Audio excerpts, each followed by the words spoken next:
Here are 3 pieces of advice from eToro users on how to trade safely during a period of increased market volatility. First, monitor your positions frequently. Next, since market gaps may occur, this is a good time to review your stop loss.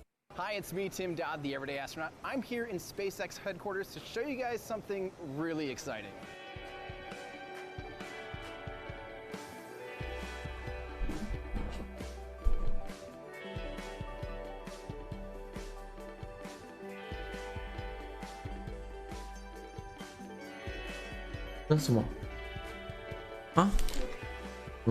SpaceX allowed us an extremely rare opportunity to actually film inside their headquarters for a chance to check out how they're training NASA's next generation astronauts for the commercial crew program. Now, they didn't let us just shoot willy-nilly anywhere, but we did get some really cool behind-the-scenes look of some amazing things. In case you missed it, we already gave you a mini tour of SpaceX's awesome spacesuit, but as promised, today we're going to show you a Crew Dragon mock-up, the software trainer, the ingress-egress trainer, and even one of the first Crew Dragon capsules that will have astronauts on board. So first up, let's check out this mock-up. Now, keep in mind, this is just a high-fidelity mock-up to give you a sense of scale.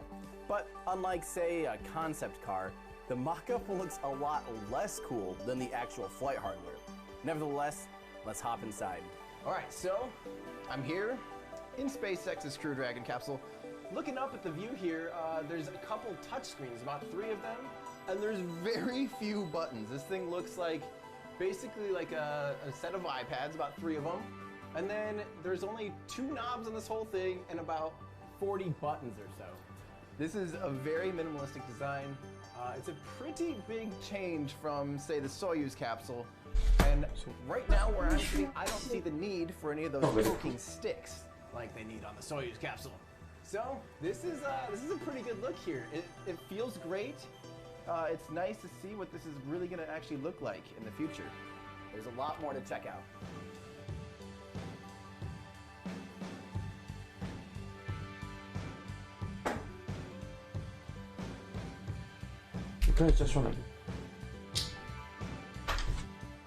So next up, we went inside to see the flight trainer, where astronauts learn the Dragon software inside and out. This is actually where the astronauts are training how to ride the Dragon capsule. I'm going to hesitate to say they're going to fly the Dragon capsule. If this all goes well, they're kind of out of a job as far as pilots go, because really this whole thing is autonomous, and all the screens here and all the buttons are basically for information about, they can actually see things like, where's the next ground tracking station? Are we going to actually have communications with the ground? So you can see where upcoming, blackout periods with mission control would be. But they can even see things like upcoming events. They can scroll up and actually see a tab of like, oh, we're going to jettison the nose cone here in a second. And they can actually get planning on where they're at in the mission, which is really cool. It kind of looks almost Kerbal Space Program-esque, if I dare say that, where it's as you'd kind of expect. It's nice and simple and cute.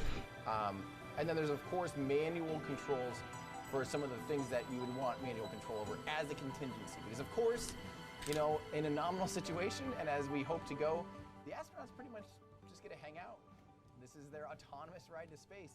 And for the most part, the only reason they're even are trained is as a contingency, because otherwise, this thing is just going to take care of itself, which is a very 21st century way of having a spaceship.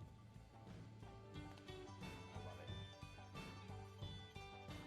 Then we popped over to the ingress-egress trainer, where crew is trained on how to get in, buckle up, and generally move around in the Dragon capsule. And believe it or not, this is how it will actually look. So come on down here. This is actually where crew is really training as well. So this is all real test articles that is currently configured with 4 seats. Obviously, it'll fly first on the demo mission, and then the next 2 NASA missions will only have 2 seats. But there is room on the floor. There's a lot of room down there. There's actually up to 3 cargo pallets as well, which is kind of a good thing because you can get multi-use out of it as well. Might as well haul a bunch of cargo while you're putting crew up as well.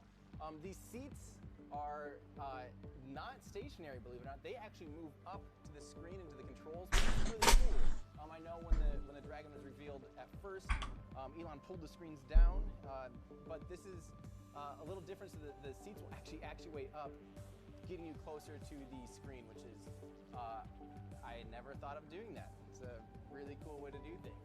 It's got that quintessential stark beauty that is SpaceX, and it's just really cool to see it actually in person, because this is as close to flight hardware as I'm probably ever going to get. So it's really cool to see it up close and personal like this. And obviously you have, this is the main hatch where they're going to get in and out of from the White Room on 39A. And then up top, there is actually a separate docking port and a separate way to get through that, in through the International Docking Adapter when it's docked to the International Space Station. It's really cool to see it up close and personal, and it sounds like the seats are kind of constantly being tweaked and revised even, which is great, because they look phenomenal now, so I don't know how you'd improve upon it, but you can really get a sense for what it's gonna be like to fly in this thing. Oh, it's stunning.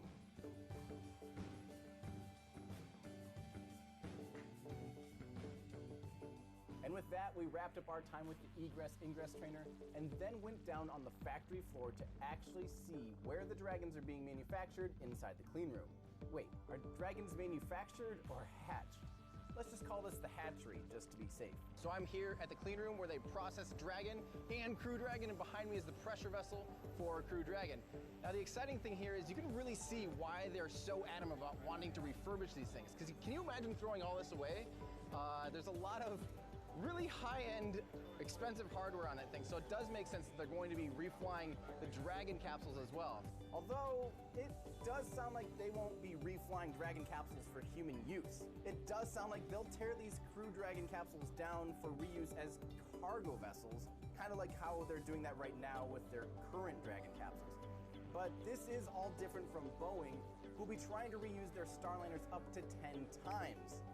You know, mostly because they actually land on land. But SpaceX will be reusing it, but just not for humans. So you can see down below, on the bottom side, those are where the skirts kind of end up. They hide all of the fuel tanks.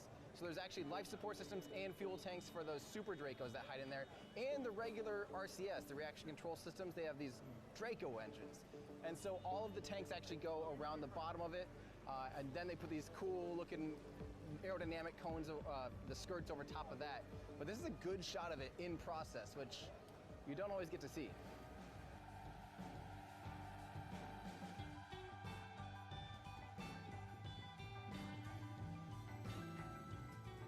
So this is all happening.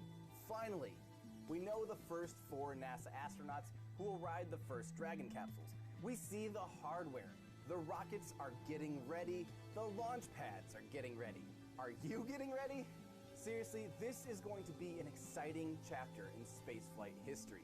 Stick around for more and more videos to get you ready for these exciting times. If you have any spaceflight questions, be sure and let me know in the comments below. Special thanks to my Patreon supporters for helping make trips like this attainable. If you want to see more videos like this, head on over to patreon.com/everydayastronaut. And a huge shout out to my friend Patrick Lawler for coming out and shooting this incredible footage with his 6K Red Dragon camera. And while you're on the internet, pop on over to my web store, everydayastronaut.com, to get your own awesomely nerdy space shirts. Thanks everybody, that's...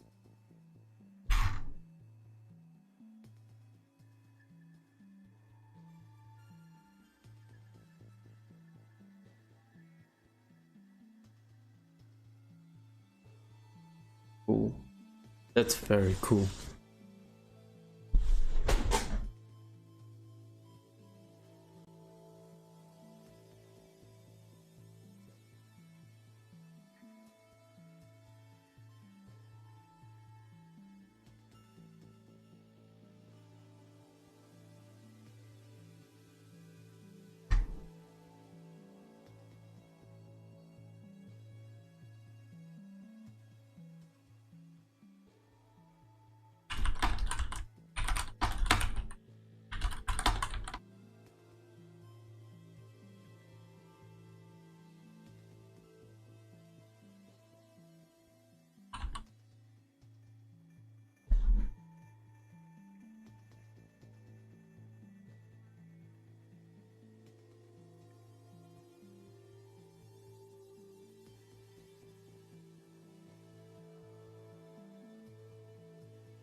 These days, people are wondering how and when the global economy will recover from its current downturn.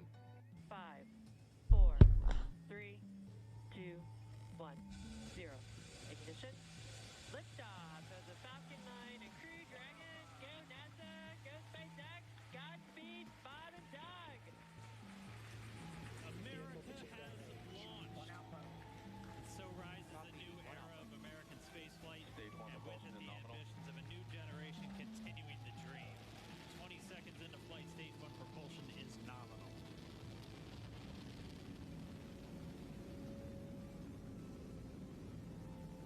Plus 30 seconds into this historic mission. It's similar, and yet it's very different to what we've been used to over the years. And you got to give credit to the SpaceX approach. For years, they were flying cargo to the International Space Station. They began with a design and built the cargo craft with human beings always in mind. And so they got a lot of experience with the Falcon 9 Dragon combination, sending cargo up to the International Space Station. So while this is a first launch, aside and that ups the ante on safety, human rating is a big deal. They've learned an awful lot over the past 10 years in those repeated trips to the International Space Station. So, when you hearken back to the first space shuttle launch back in 1981, that vehicle had never flown before. That was the extraordinary test flight John Young and Bob Griffin accomplished in that day. In this case, this is, in some respects, a tried and true system that Benken and Hurley are riding on. At 12 minutes, T plus 12 minutes, and we're about 20 seconds from that, the capsule will separate completely from the rocket. I want to just listen in for a second to see if we can hear some of that communication. Separation event should be coming up shortly. Then they'll begin a series of checks. Is your war structural war? Going to be used to maneuver and then power Dragon on its flight to the International Space Station. Standing by for separation. Expected loss of signal, wallops.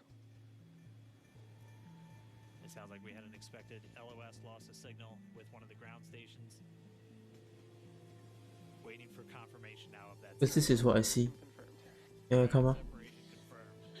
There is a great view right in front of you of Dragon separating. And there's that call out. Dragon is now officially making You do its like this. way to the International Space Station today. Section but we draw. The plan just draw it normally. But the connections it's just punching through the wall and you cover it with cover the cavity with quilt. Scott Kelly, an incredible moment to witness. Imagine it. I have to imagine for you, as someone who's hitched a ride on a Soyuz, a Russian rocket before. So this is your I-beam, right? This looks to be traveling a little bit more style and a little more. And then your wall is like that. Yeah, definitely a bigger coolness factor when you look at the blue lights. And It's like that in the plan. The plan you show me is like that. different than the Soyuz, although. Okay, whatever. You just we draw in section from the east side.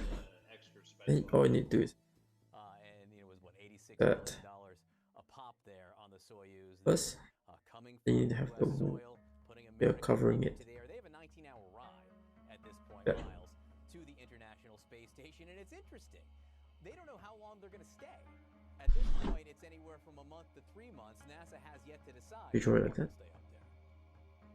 Yeah, it's a test flight. That's the important thing that we've been trying to get across here. But hey, you've got two guys who are up. Then you just draw it puncturing through. It's fine. One U.S. astronaut, and the U.S. side of the house could use a little bit of help. That's all I can see. I mean, there's this image here, but I don't know whether this will help you. Period of time. The limiting factor, I'm told, is the solar arrays themselves. They will degrade in orbit, and their functionality will degrade somewhat. So they'll be watching that very carefully to see how long they can stay, maybe upwards of 120 days. The other thing that's important is the Crew Dragon, the next flight,